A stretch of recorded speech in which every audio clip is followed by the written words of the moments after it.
Figure 4 Radio. Lock it in.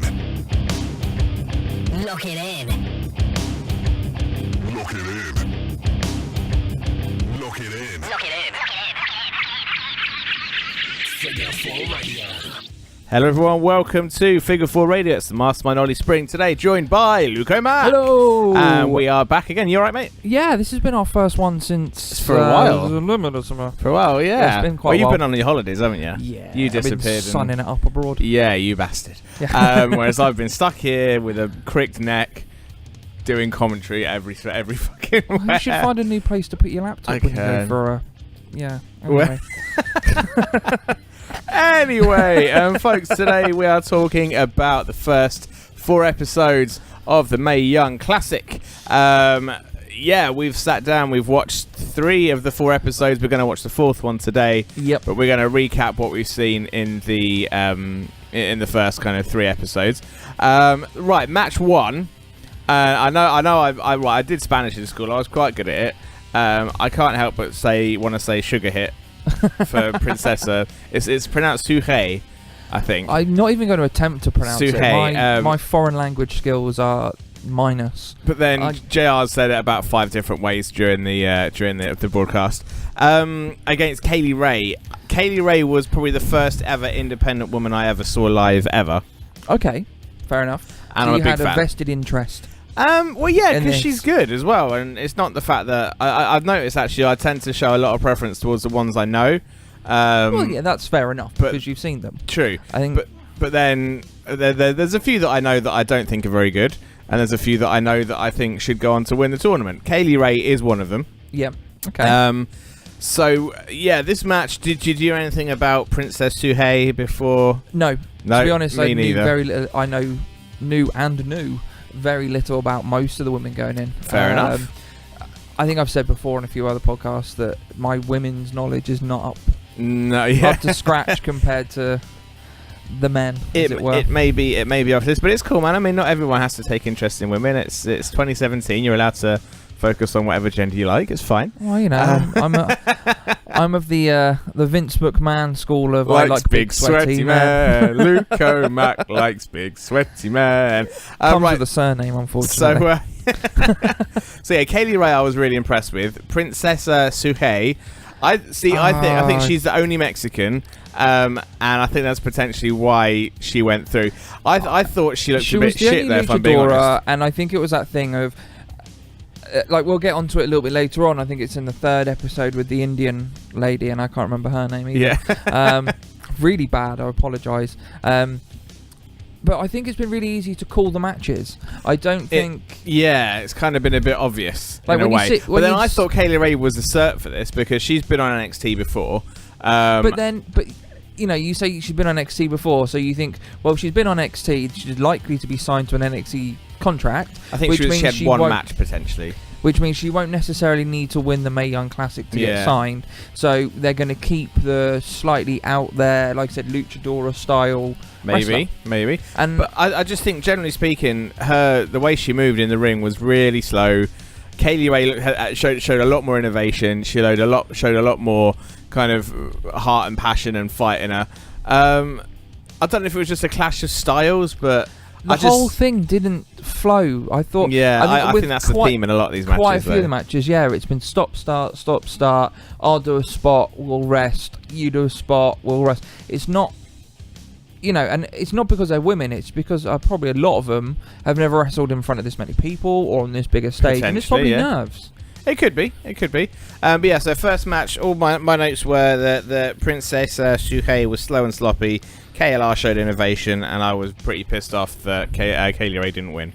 I can't say I was as impressed as you were with either of them. I think they both seemed a little bit... not stagnant, that's not the right word, but I don't know. I mean, we've got it on now. Just slow and sloppy. Yeah, it just wasn't... is the thing. And I mean, I don't want to... I know this may come across as sounding sexist, but generally speaking, you look at the UK tournament, you look at the Cruiserweight Classic. Yeah. Slow and sloppy wasn't any words you used to describe anybody on those tournaments. And I think in a way this tournament runs a risk of highlighting the fact that it takes a very special woman to be a good wrestler, and there's very few good female like as in strong, solid WWE tournaments, like because there aren't many Charlotte or Sashas. That's it. Whereas there's quite a lot of people that can put on impressive matches, as we're seeing. There's quite a few Emma and Baileys, but not many Charlotte and Sashas. That's it. Yeah. But even Emma and Bailey are good. I think I hate to say it, but I have always noticed there's a lot of women that give 110%, but I don't know what's missing, but it doesn't often click as easy or as quickly or as commonly as it does with the men. I think what I found watching the first 3 episodes of this is that the last match always tends to be the more fluid. Yeah, which that was the same with the bigger spot. That was the same with the CWC tournament as well, though. Yes, really. Yeah. But they just seem to have picked those matches to go, right, we're going to put this on last for this episode, so people come back and watch it again. Yeah. It's just not. I don't know. There's just something about the whole tournament that I think's just gone a little bit. Yeah. So far, like we haven't seen the 4th episode yet. True. You know, there's still 8 women in there that can completely blow our minds. We haven't seen it. That's true. But yeah. So match 1, Princess Suhei went over with an armbar. I don't know. I just wasn't feeling it. No, I wasn't feeling it. I'm definitely a Kaylee Ray fan. I mean, I saw her, live maybe 3-4 years ago, so it's cool to see that she's still kind of going on. Yeah. And she's doing bigger and better things, and she has improved. I knew nothing about Princess Suhei, but I don't know. I just wasn't feeling it. No, I don't think the character was like, and that's a really poor finish. I think, to be honest, like comes off the missing from the top rope dive into the armbar. It was a little out of nowhere almost, but yeah, it was. I think some of the finishes in majority of these matches haven't been great. I think this match was the next match in the first episode. Next match, Vanessa Bourne, Serena Deeb. Now I can't remember much about. I wasn't really watching when Serena Deeb was part of the Straight Edge Society. No, but I think her being part of the Straight Edge Society, you think, oh well, she's coming back then. So like, I think every match so far, well, not every. There's been 1 or 2 which probably were close calls, but I think most of the matches so far have been, oh, you've got a connection with WWE, therefore you're going over. Yeah, that's very true. One thing I did notice actually with Serena Deeb, remember in the CWC there was that character who was the veteran who had a run with WWE, but substance abuse had derailed it, and the CWC was his last chance at getting back in at the spotlight and proving that he can still do it. The Brian Kendrick. She's basically the Brian Kendrick of the she is. Mae Young. She was like, I was in the spotlight and then I was misusing alcohol and I faced the consequences. But I'm back to show I've still got it. And do yoga poses in the ring. This is my last redemption. Blah blah blah. Everyone feels sad for me. And as soon as I heard that, I was like, oh fuck! So you're playing the role of the Brian Kendrick this time, which means you're going through this round. That's it. She'll get knocked out in the final 4, I reckon. Yeah. But yeah, I don't know if she'll go that far. But she's got a big connection. Vanessa Bourne, I'd never heard of. I've got a note that she was pretty hot, and it was a shame to see her go. And I wasn't overly impressed with Serena Deeb. By hot, are you on about good in the ring or fit? Yes. Right. Okay. Read into that as you will. But no, I just wasn't impressed with Serena Deeb. She looked. I don't know. It just wasn't. Wasn't really clicking. This is going to sound really horrible. She just looks like a yoga instructor in a ring. She doesn't have like, okay, that might be her character, that she's smiley and bubbly and whatnot, but we've got Bailey for that. Like, bring something different. Yeah, I can definitely read that. But I was a fan of Vanessa Bourne. I mean, the match was what it was. But I think this is one of the sloppiest ones. I don't think this was particularly very technically very good, or I just thought it was a bit. I don't know. It just seemed a little bit too amateurish. Yeah, I can see that. I could definitely see that. I remember Kaylee was watching it and she goes, "Oh, I like her because she's got purple trousers." That's it. You know, purple is all how it takes. You want to choose your wrestlers to like. One thing we didn't actually. The one thing I do love is the lighting. I like the way that everywhere's in black. See, and I don't like that. I kind of like that it's different. Oh yeah, okay. The spotlight is on the ring. I like the fact that it's different, and it, like you say, the spotlight is on the women. There's no spotlight on the audience whatsoever. Yeah, okay, that's fair enough. If you're going to highlight women's wrestling, then that's a very good way to do it. But I just think it sounds really stupid. I find myself watching the crowd because I want to see something. Like, I know that sounds really Something bad. exciting. Yeah, Right. I'm like, well, we're in the dark, so something's happening. Like that guy on his phone. Like you can see a glare of someone on their phone. Yeah. Like, he's really not interested. That's true. But I never understood that. If you're going to be that, why go if you're not going to be interested in it? Yeah. At least try. But yeah, again, nothing special in this match. It was another obvious person going over because of the previous connections and the sob story. Yeah, and I think, especially in the first 2 episodes at least, it was really easy to predict, and it was easy to say, right, okay, you're going over for such and such reason, and those reasons are normally, I was trained by this WWE star, or, I have a connection with this person. I had this run in whatever year it was before I was a drunk. Yeah. Yeah, I mean, obviously there's more to it than that. I'm probably being quite crude there, but that's the story I heard, and that's what it was. But yeah, again, I can't even remember what the finish was. Let's try and fast forward and find the finish. But yeah, again, I've got a feeling it was a high spot. It possibly was for this match. I'm struggling to remember. I'm not sure. Yeah, I watched one at lunchtime. I'm getting quite confused. And I guess this is the problem with it, is that it does nothing stands out for me. And this is the thing. Like, there was maybe one spot in the first 3 episodes where the crowd were fucking red hot, and I was like, wow, that's cool. Well, for me, unfortunately, in less than 24 hours at time of recording, I've watched 12 matches in that time, and I can only really remember like 3. Wow, and I think that does say a lot. That does say a lot. But no, I dug Vanessa. Is her name Vanessa Braun? Yeah, Vanessa Braun. Oh, it's just a fucking spear. Yeah, that stupid was it. little spear. A tiny woman her size taking out someone with a spear. She's fucking tiny. A spear is gonna feel like someone throwing toilet roll at you. But this is the thing. Straight edge society. She's come back. Bang. She's obviously going through. She looks really weird as well. I hate to say it. Her face is white and her body is orange. it's a bit odd.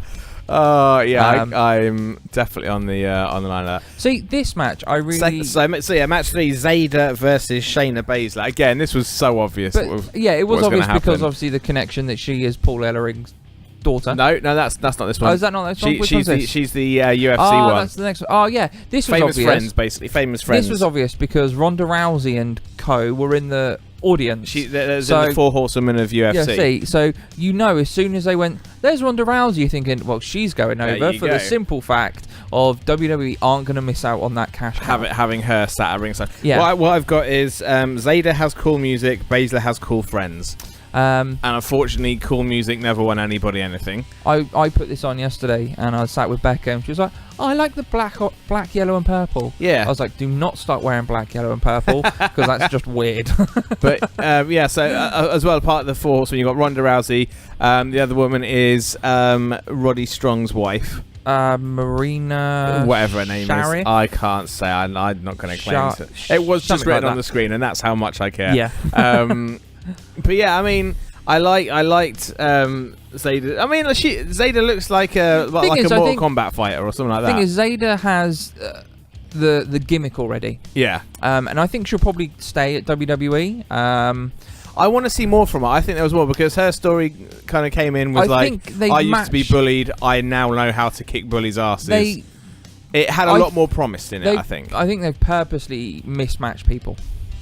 Well, no, I think this was a good match because, the story at least, because she was like, "Yeah, I've gone on to learn all this martial arts shit, so that if anyone bullies me, I'm just going to kick their face off." Brazilian Jiu-Jitsu, something like that. She mastered. And then when you say you've got someone like that versus a UFC fighter, and it's like, okay, this could be a good match. But then the problem I found with this match was that it wasn't too technical. It wasn't that everything was a technical masterpiece, because there are a few back bumps and stuff in it, but it just seemed like they relied on the holds too much. Yeah, and that's it. They were both just going for submissions just to get a quick win. Yeah. And I think in the end it did turn out to be a rather quick and pointless Yeah, I think it ended match. with it was almost like a Kimura lock that she won it with. Cool friends beat cool music with a Kimura lock. Yeah, it was like, I can't remember if it was an actual Kimura lock, but it was something like that. It was an armbar of some sort. Armbar of sorts. Yeah. But again, another another match. No, actually, no, here we go. Here's a finish. So she lifts her up for a vertical suplex, twists around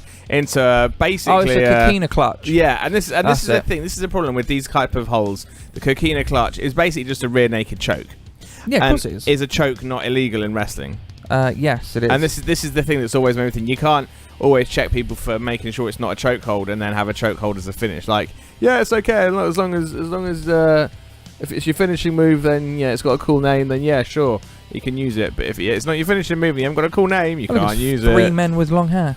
They look like an 80s metal band. Yeah, they do. And then maybe Baze is probably the drummer or the bassist or something. Oh, she's got to be the drummer. She's the ugliest one. She goes at the back.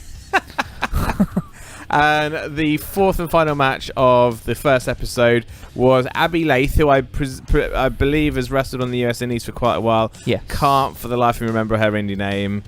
No. And Alpha Female, who I refuse to call anything else other than Alpha Female. Now this is probably the first actual memorable moment of this was a really good match, actually. Yeah. For not just for the show, but out of all of them so far. Like I said, there's only a couple that I remember, and this is one of them. I think this is the David versus Goliath type match. Yeah, for sure. And I think it was really good, actually. I think the pace was slightly quicker, the moves were more fluid, and it felt almost like a big match. Like, obviously it's the final of the TV show, but it felt a lot bigger than that. So yeah, I actually quite enjoyed this match. I've never really seen either of them wrestle before, if I'm honest. Alpha Female, I'm very aware of. I've got. She's a mutual friend of a few of my friends. So a few of my friends, at least Facebook friends with her. So I've been very aware of her. Okay. I've seen her around. I'm pretty sure I've seen her wrestle a few times. Cool. So yeah, going and obviously again, I know exactly what Alpha Female is capable of.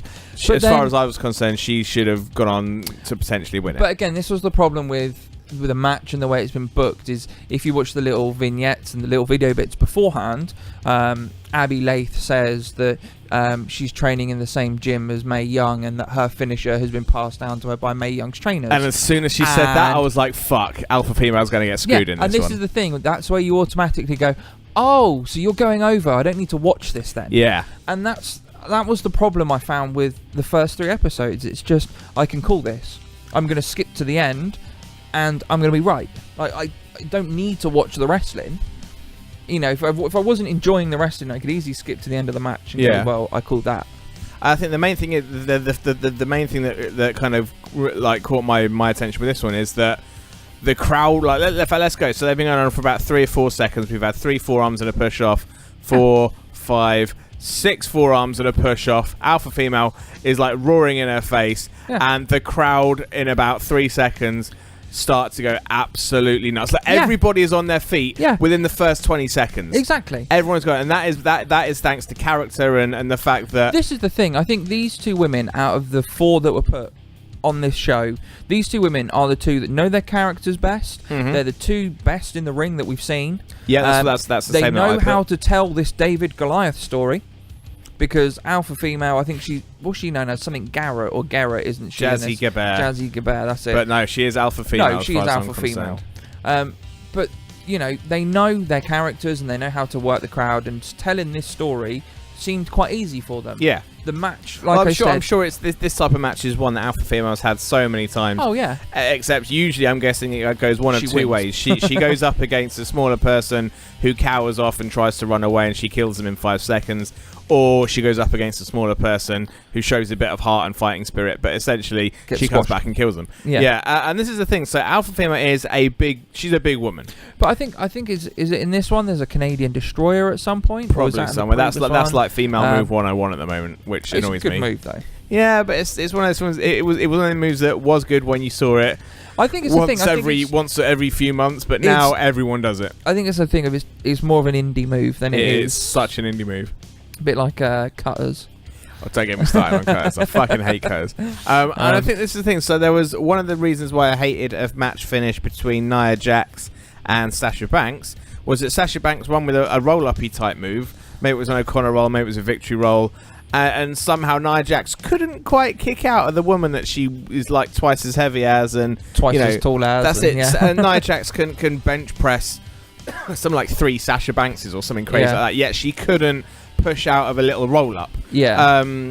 I think that's how this one finishes, because isn't her That's finish? It's called. Is it the gator roll? Which Yeah, that's right. I don't know really what that means. So basically, she puts the It's a person roll. being pinned is obviously on their back. Yeah. But their legs come over, and you sit on their knees to prevent them kicking out. That's I think. it. But I still don't believe that alpha female couldn't kick out. No, exactly. And which is why I was pissed off, because so far that's two people that I like, and I want to see go far in the shape of Kaylee Ray and alpha female, both getting knocked out. And in fact, one thing that Kaylee also noticed was that so far, apart from Princessa Sugar Hit, it was Americans going over every single time.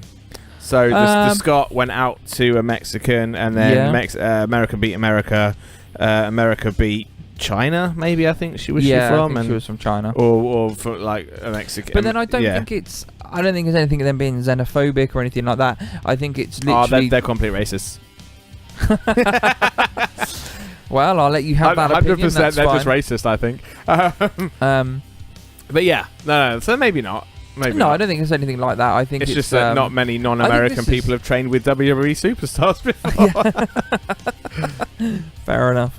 I think it was more of, we're going to put this person over, and we've got some maybe slightly bigger names later on to come up, so let's just give them to the foreigner no one knows. Yeah. And I think that's probably the booking behind it. And so we've just seen the whatever it is, the gator roll roll up in. I swear she could have kicked out of that or squirmed her way out. But, you know, and then the thing is, the most physical, aggressive, violent match of the thing ends in a hug. If you ask me if and to me that says they're not bringing alpha female back, because it's a very obvious monster heel that they've got there. All they had to do was have her turn around and destroy her and walk off, and then we know she will see it. Ending with a hug is just like, oh, come on. After that, you want to end with a hug. To be fair, though, I'd love to see her just walked into NXT and just lay everyone out. Yeah. Now Asuka's relinquished the title and been moved up. Or there is an alpha female shaped hole ready to be filled, I think. Could you imagine her teaming with Authors of Pain? Oh, I could. I really could. Well, I was saying that, I mean, she's German, and what's his face? Wolfie is German. So that's one that could be an interesting thing. But anyway, on to number 2. Episode 2. So we've got the first match, Mercedes Martinez versus Xia Li. Now, one thing I couldn't quite believe is that this was Xia Li's first match ever. Yeah, I found that a little bit strange. Why would they pick someone that has not had even an indie match? That's it. She's trained in other forms of combat sports, but never had an actual match. Basically, struck me as really fucking weird. But then again, it's them kind of saying, well, this person isn't going over. Yeah. Like, just telling you that the other person's going to win. So it's... And I'm guessing that in the long run, it made sense. So Martinez is like a 17-year vet. Yes, so obviously they're going to put the newbie in there with someone that's been there and done it all, because she was safe. Yeah, exactly. I mean, I absolutely love the entrance of Xia Li. She's got a good, solid look. She struggled, I think, to get the crowd behind her. Like, I know that what we can see at the minute, obviously you can't see at home, but they're clapping. But it's just the "We Will Rock You" Queen thing. Yeah, if you have the sound up, it's really not a lot at all. I was kind of hoping that this would literally be, so she comes in, makes a really strong entrance, flies around, does some flippy shit with a fan. I wanted the bell to go. Big kick to the face. Big kick to the face. 1, 2, 3, done. Thanks for coming. You look good, but yeah. So I think this match was way more competitive than it should have been. For someone that had never wrestled, in inverted commas, if you like, before, but been in other combat sports, and it was quite long. I can't remember what the match was. It was a joke indie promotion. Someone showed me it, and this guy was making his debut. It had been hyped up for weeks, and this entrance that he had went on for about 10 minutes. He got squashed in about 2 seconds flat. Yeah, so that's the way you do it. And it was so funny because it had been hyped and hyped. He came in with all this hype, and then pow, clothesline. 1, 2, 3. Thanks for coming. Your entire entrance lasted 12 times longer than the match. Yeah. Which I thought was brilliant. I wanted it to be like that. I mean, anyway, she looks the part. But when you hear that Mercedes Martinez has been wrestling for... I think it's 16 years, 16, 17 years. One thing I did notice is that her entrance music stole DJ Z's horn. I didn't notice that because I hate DJ Z. No, I love DJ Z. He's one of my people as far as the people I want to see get called up to 205 or NXT. If DJZ gets called up, I'm gonna pop like a motherfucker. I don't even care how silly I'll look. Is he not still at GFW? Oh yeah, but I'd much rather see him get a bigger stage with people that will treat him better, because I think he's genuinely got something. But yeah, anyway, I mean, different. Xia Li just didn't look. She didn't look like a wrestler. The way she was look bad. Like, she had some really stiff kicks, stiff-looking kicks, and you know, you can tell that her offense is she kicks a lot. Yeah. And they didn't look. There was one bit in this where is it Mercedes, whatever her name is? She's like on all fours, about to get up, and she does like a spinning drop kick, like onto the back of her neck. Kind of like that's kind of what Will Ospreay does, except Will Ospreay does 2 rotations. Yeah, and it looks way cooler. Yeah, but it was like that. And that was really cool. Yeah. This was it. She wins by submission. Like a dragon sleeper. She went for a surfboard and then sleeper, which is a nice little finisher. And I think so far that's probably the first time where I looked at it and thought, you know what, the right person won there. Yeah, apart from maybe the Baszler match, because that was obvious.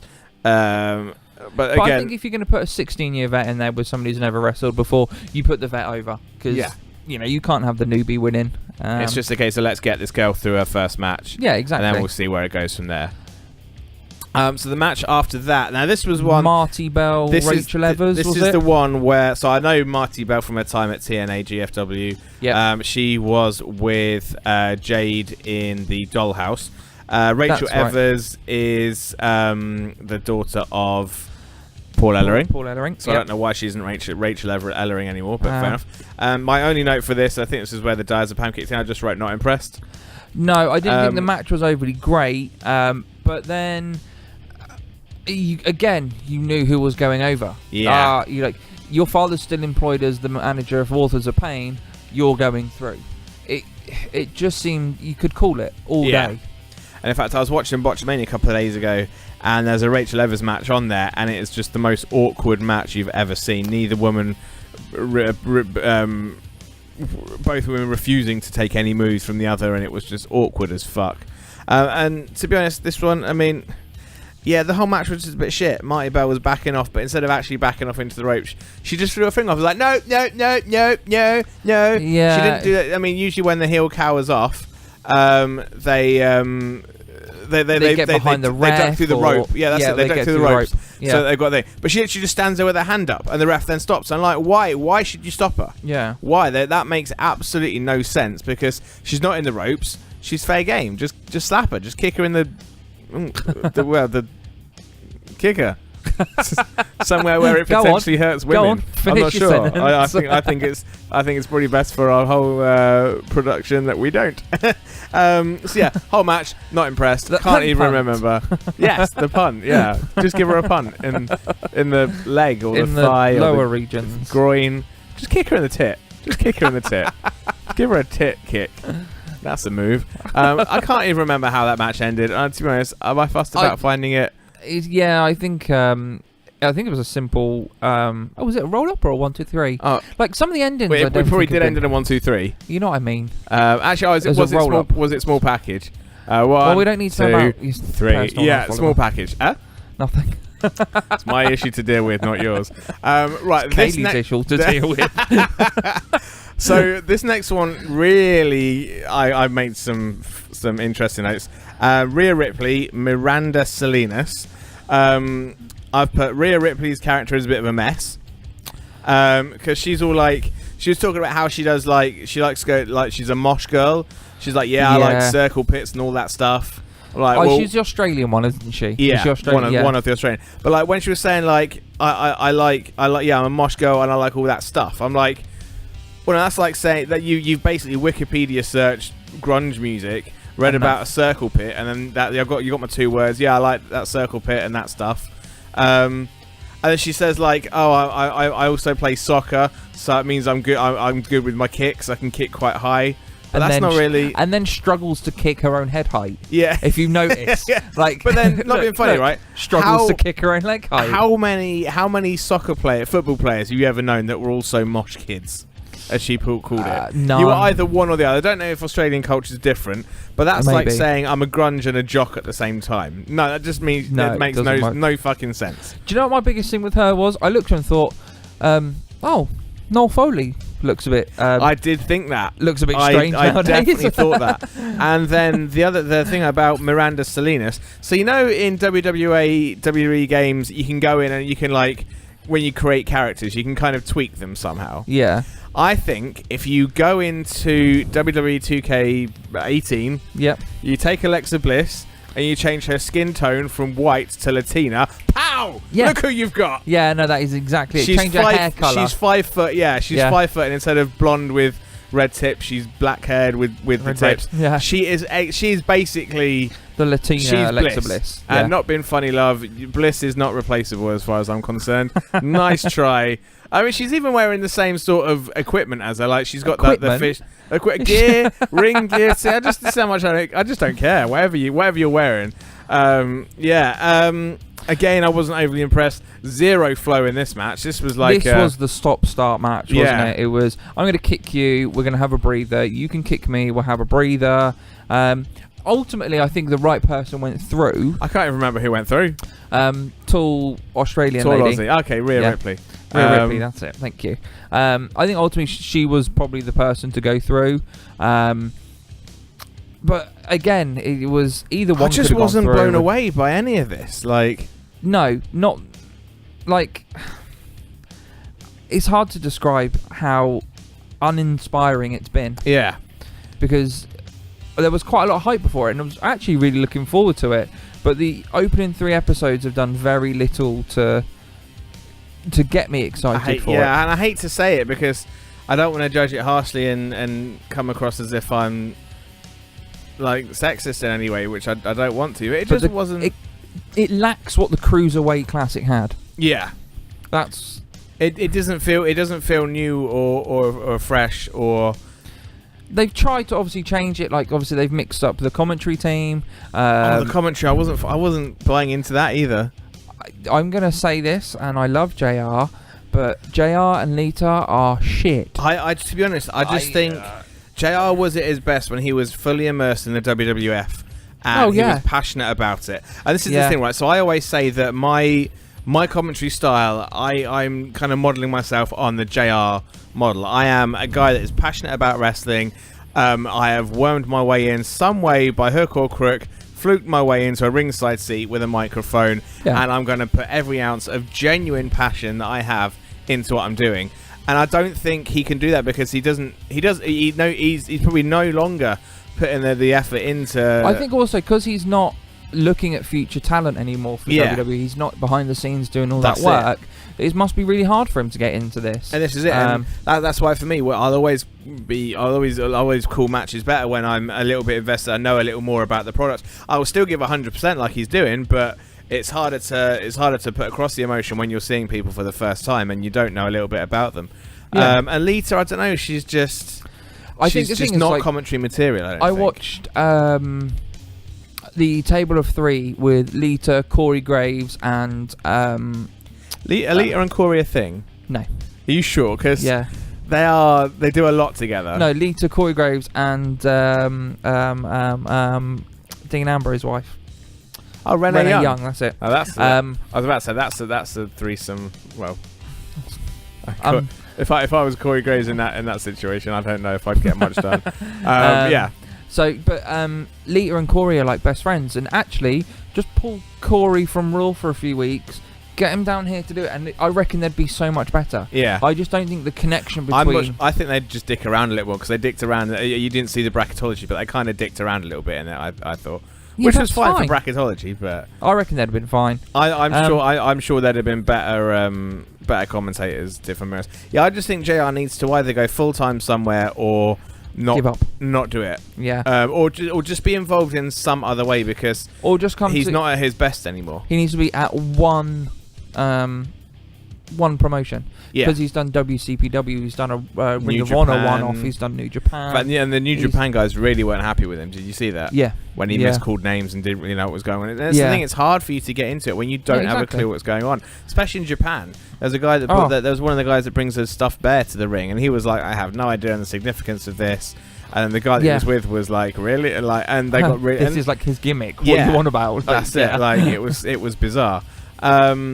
next match, was this the last match in this one? This was the last one for the second episode. Sarah Logan, Mia Yim, aka Jade from TNA. Now, Jade is one person I think she is capable. She has got that it factor.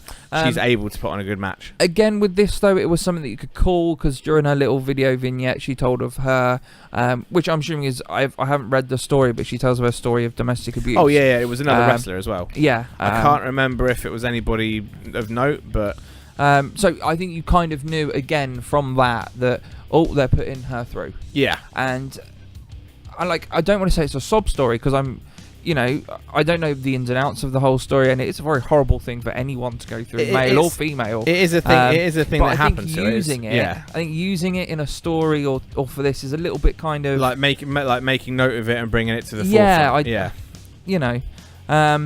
But actually, I quite enjoyed this match. I thought I can't remember the woman's name.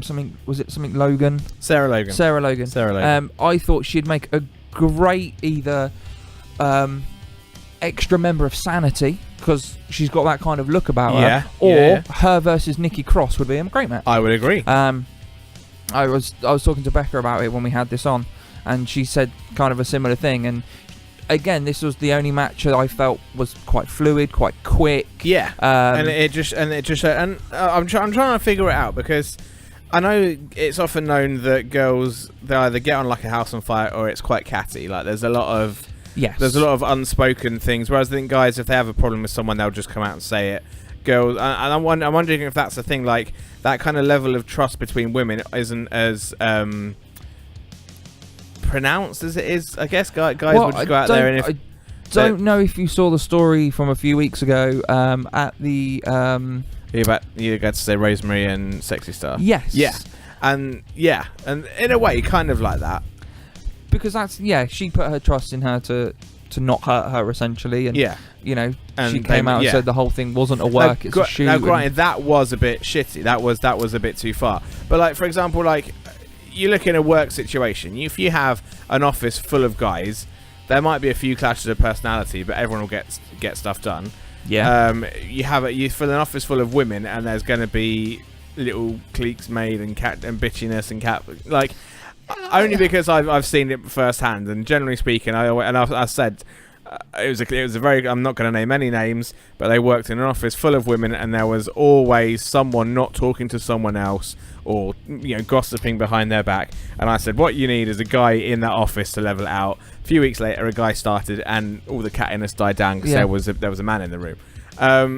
And I know how sexist that sounds, and I don't mean it in that way, but it's just my perception of things. And I often wonder if that's maybe why women often hold back, because they don't want to offend anyone, or they don't take the same risks that guys often will. And I don't know. But then having a psychology degree, I know I should be able to explain that a little bit better, but I can't. But then I can't imagine, look at the main roster, apart, I know we're talking about the Mae Young Classic, but if you look at the main roster, I can't imagine Charlotte would sit there and actually go, oh, I'm unhappy with this, but I'm not going to say anything. Yeah. I reckon should be... And that's what I'm saying. So there's a very select few women that have the personality for it, I guess, to just go in there and get stuff done, and get stuff done. Yeah, well, I know. I'm trying to think of the way to say that doesn't make me sound like a sexist, fascist, whatever pig. But yeah, it's not that I want. I don't want it to be the case, but I've noticed it is. It can be. Fair enough. I'm just going to wait and see what sort of hate mail flies away. All of a sudden, my bookings are disappearing.